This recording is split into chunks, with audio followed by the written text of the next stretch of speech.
Howdy,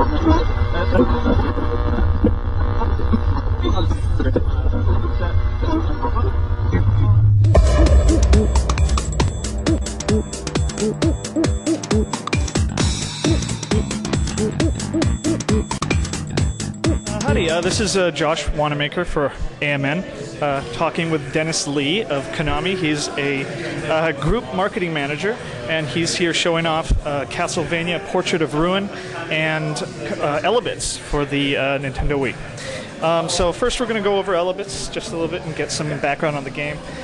What's the basic storyline? Basic premise? Yeah, so in Elebits, in the game world, it's been over 10,000 years where the Elebits and mankind has lived.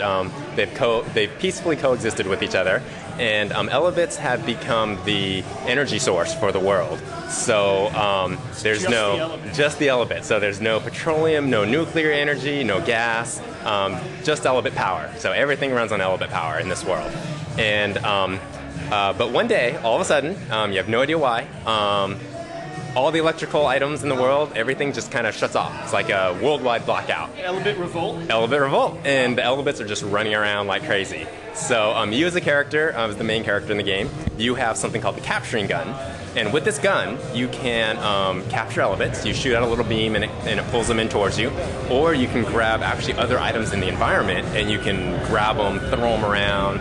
You can make a mess. You know, basically, you're searching for Elebits. So the basic premise of the game is it's like hide and seek. So the Elebits are hiding and they're running around and you're the seeker. So really simple concept to be able to just pick up and play. So, and the ultimate objective of the game is to restore power to the world? Yeah, you are basically trying to find out why the Elebits all of a sudden aren't working. Okay. And so, well, not so much working, but not generating electricity for you anymore. So as you progress through the story mode of the game, you'll go through various areas. Of course, you start in your room, and then you end up searching through the rest of the house, and then going into outdoor areas as well.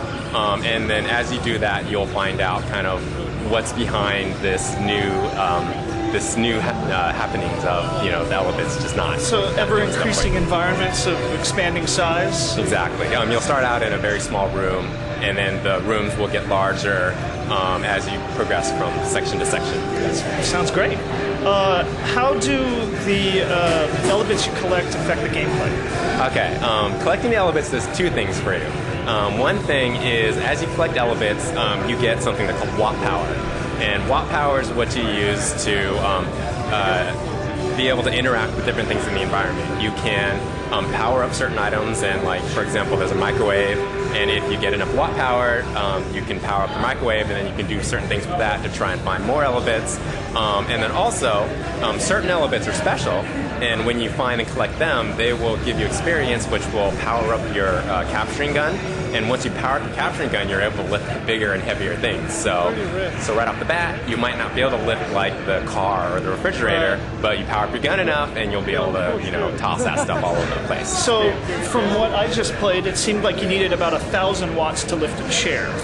You needed to get your gun to level 2 in order to lift the chair, and you need a certain amount of experience. It's not really transparent to the player on how much experience you're getting. Right. But if you collect 2 big groups of Elebits, including the red ones, which give you even more experience, that'll be enough to be able to lift chairs and things like that. So at what level would you need? Because we've seen in the trailers for E3 that you can lift up houses and throw cars and stuff around. So at least what level would you need to be to do stuff like that? The E3 demo, when that was first set up, you actually could lift anything in the whole world. So you'd have to get your gun pretty high up to be able to lift the houses. Not to say that it can't be done, but... So they didn't leave that gameplay element in. Yeah, so you'd have to be pretty powerful to be able to do that type of stuff. That sounds fantastic. But it's fun. Yeah, well, it was. What sort of multiplayer can we expect? For Elebits, there is you can play up to 4 players, and you can play basically you can all play simultaneously to try and see who can collect the most Elebits in a set amount of time. So you can play in any of the different areas that you've unlocked, and and you're just all battling to try and capture as many as you can. And so that's 4 players on a single Wii. 4 players on a single Wii. And we were talking a little bit earlier. What sort of online can we expect, or can we expect any at all? The team right now is looking into the online and trying to find out what's the best type of gameplay that they can get into the game and still make it in the launch window. Right. So they're working on a few ideas, but there's nothing that we're talking about yet. Nothing specifically. Exactly. That's okay. What sort of different gameplay types can we expect? You said a little bit earlier possible stealth mode. Yeah, there's a few different objectives in your missions as you go through the levels. A lot of them are going to be just collecting Elebits, either getting a certain number of Elebits or getting a certain amount of wattage power to be able to pass the level. There are certain areas that have more, let's say, aggressive Elebits that they're not just going to be running around and hiding, and in some of those areas you're going to have to defeat some of those Elebits in order to pass.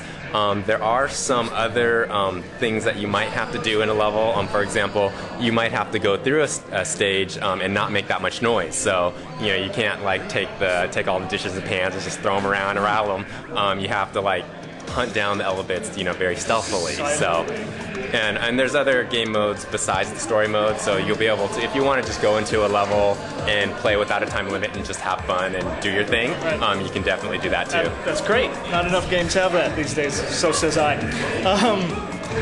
How exactly? We noticed that there's a very intuitive control scheme going on here.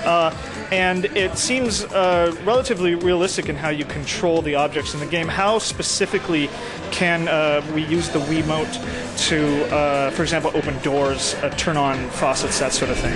Yeah, the one thing that's really great, especially with all the different things you can do with the Wiimote, it has sensors so that you can move around basically in 3D. As long and also with pointing at different objects. So when you use the Wiimote, when you grab something, you pretty much can move it as if your arm was in the game grabbing it. So if you want to pull it towards you, you just pull the Wiimote towards you, and it'll come towards you. You can flick it, you can throw it. If you want to turn faucets or open doors, you would need to grab the handles and turn them like you would in real life. Wow. It pretty much it controls in game as if you would be grabbing something in real life, except for much bigger things and much easier to throw. Can you tell us anything in the ways of boss fights? Are there bosses, so to speak? There are going to be certain areas where, like I said, there's some very more aggressive Elebits, and they are in the game. We're not talking about any of that stuff yet. Right now, at the barbecue, we have unveiled a new type of Elebit, which is the orange flying Elebit. And so there are 3 that we're showing so far, 2 at E3, 1 here. And there are more types of Elebits, but we're going to unveil those slowly between now and the launch of the game. So look forward to some cool stuff, but unfortunately I can't talk about those ones quite yet. Understand completely. Mr. Lee, thank you very much. Thank you. Appreciate your time.